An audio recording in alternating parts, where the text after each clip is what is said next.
Shri Sai Satcharitra, Chapter 15, Naradiya Kirtan Padadi, Mr. Cholkar Sugarless Tea, Two Lizards. The readers may remember that mention was made in the 6th chapter regarding the Ram Navami festival in Shirdi, how the festival originated and how in the early years there was great difficulty in getting a good Haridas for doing Kirtan on those occasions, and how Baba permanently entrusted this function, Kirtan, to Das Ganu, and how he has been doing it successfully ever since. Now in this chapter we shall describe the manner in which Das Ganu has been doing the Kirtan. Naradiya Kirtan Padadi. Generally, our Haridas, while doing the Kirtan, wear a gala and full dress. They put on a headdress, either a feta or a turban, a long flowing coat with a shirt inside, and uparani, short dhotar on the shoulders, and the usual long dhotar from the waist below. After dressing himself in this fashion for some Kirtan in the Shirdi village, Das Ganu once went to Baba for prostrating before him. Baba asked him, "Well, bridegroom, where are you going dressed so beautifully like this?" "For doing a Kirtan," came the reply. Then Baba said, "Why do you want all the paraphernalia, coat, uparani and feta, etc.? Lay off all that before me. Why wear them on the body?" Das Ganu immediately took them off and placed that at Baba's feet. Thenceforth, Das Ganu never wore these things while doing the Kirtan.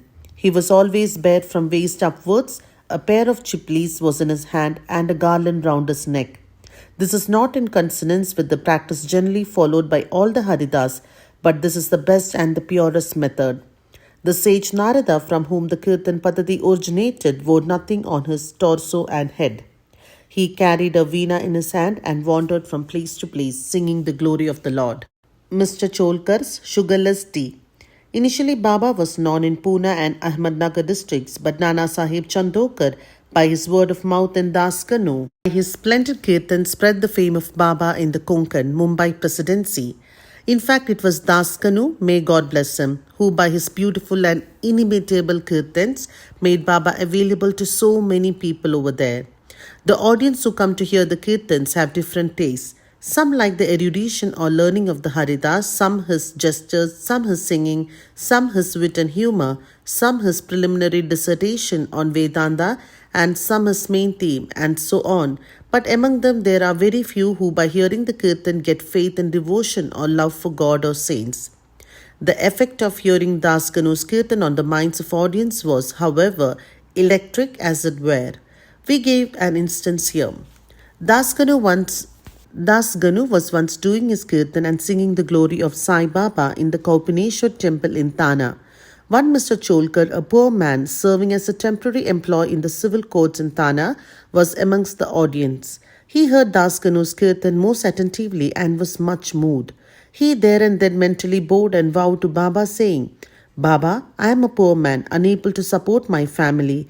If by your grace I pass the departmental examination and get a permanent post, I shall go to Shirdi, fall at your feet and distribute sugar candy in your name." As luck would have it, Mr. Cholkar did pass the examination and did get the permanent post, and now it remained for him to fulfill his vow, the sooner the better. Mr. Cholkar was a poor man with a large family to support, and he could not afford cross over Nahanegat in Thana district or even the Sahyadri range, but it is very difficult for a poor man to cross Ambargarh, that is the threshold of his house. As Mr. Cholkar was anxious to fulfill his vow as early as possible, he resolved to cut down his expenses and save money. He determined not to use sugar in his diet and began to take his tea without it. After he was able to save some money in this way, he came to Shirdi, took Baba's darshan, fell at his feet, offered a coconut, distributed it with a clean conscience along with sugar candy as per his vow, and said to Baba that he was much pleased with his darshan and that his desires were fulfilled that day. Mr. Cholkar was in the masjid with his host Bapu Sahib Jog. When the host and the guests both got up and were about to leave the masjid, Baba spoke to Jog as follows: "Give him, your guest, cup of tea fully saturated with sugar." Hearing these significant words, Mr. Cholkar was much moved. He was wonderstruck. His eyes were bedewed with tears, and he fell at Baba's feet again. Mr. Jog was also curious about this direction. Baba wanted by his words to create faith and devotion in Cholkar's mind. He hinted as it were that he got the sugar candy as per his vow and that he knew fully well his secret determination not to use sugar in his diet.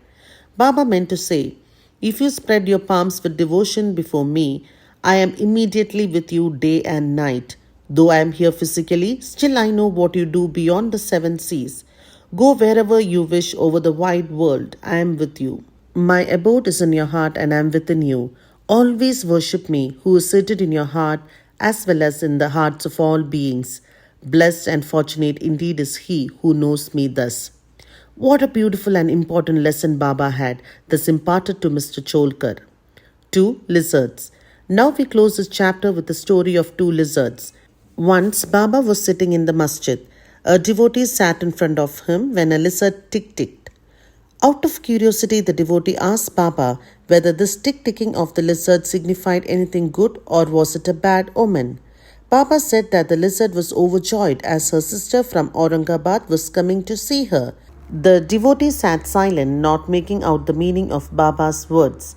Immediately a gentleman from Aurangabad came on horseback to see Baba. He wanted to proceed further, but his horse would not go as it was hungry and wanted grams. He took out a bag of grams from his shoulders to bring grams and dashed it on the ground to remove dirt. A lizard came out from there and then, in the presence of all, climbed up the wall. Baba asked the questioner devotee to mark her well. She at once went strutting to her sister. Both sisters met each other after a long time, kissed and embraced each other, whirled around and danced with love. Where is Shirdi and where is Aurangabad for the lizard? How should the man on horseback come there from Aurangabad with the lizard? And how should Baba make the prophecy of the meeting of the two sisters? All this is really very wonderful and proves the omniscience, the all-knowing nature of Baba. He who respectfully reads this chapter or studies it daily will get all his miseries removed by the grace of the Sadguru, Sai Baba. Bo to Shri Sai, peace be to all.